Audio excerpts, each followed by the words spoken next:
WEHT Local Lifestyles continues.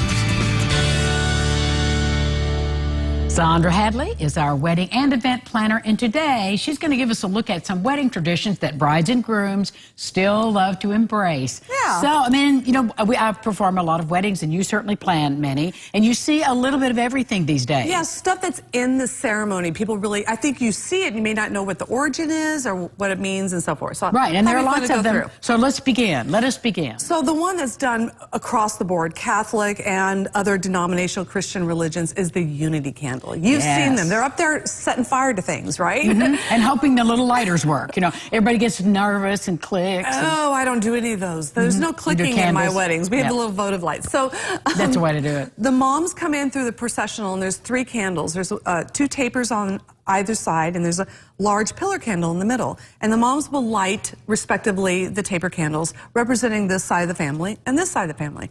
And in the middle of the ceremony, usually when music's playing, the couple will come, take the taper candles, and light the pillar candle in the middle, symbolizing 2 families coming together as one.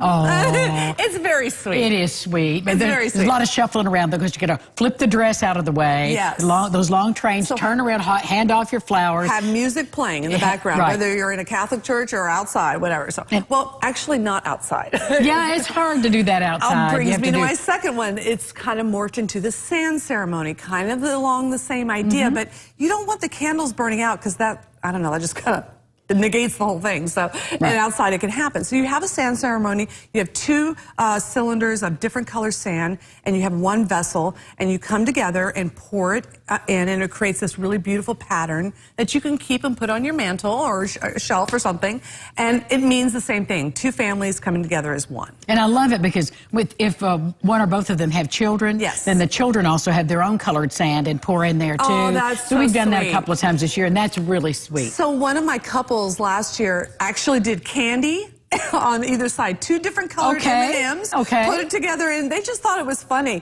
And there they are. Actually, all these pictures are Planning Forever Events clients, by the way, and thank you to the local photographers. But oh, that's a great idea. I haven't seen that one. Pink and navy blue. Yeah, they ate during it. Oh, how cute. That's cute. I liked it. Make it your own. Another one is hand fasting, and hand fasting is with rope, and it's a Celtic origin. Right.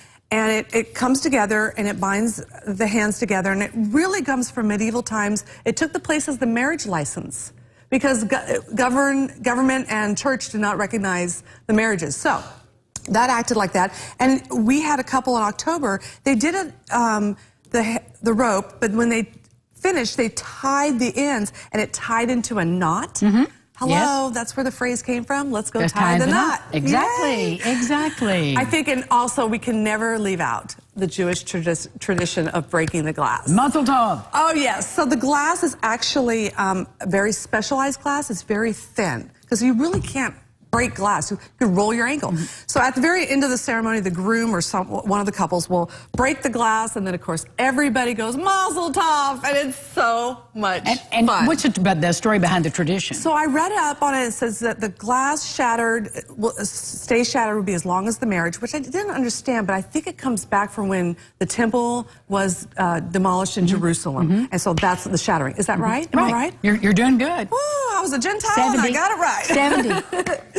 Yeah, that's pretty. Well, they're very steep in tradition and symbolism. It's so beautiful. So let me tell you, Angie does wonderful officiating, and she's going to be officiating one of my couples June 1st. We're so excited. I'm excited We're going to too. do a whole segment on it afterwards. Okay, we will. It'll be fun. We'll just do pictures and all, video and all. Absolutely. So what is your favorite part of a ceremony?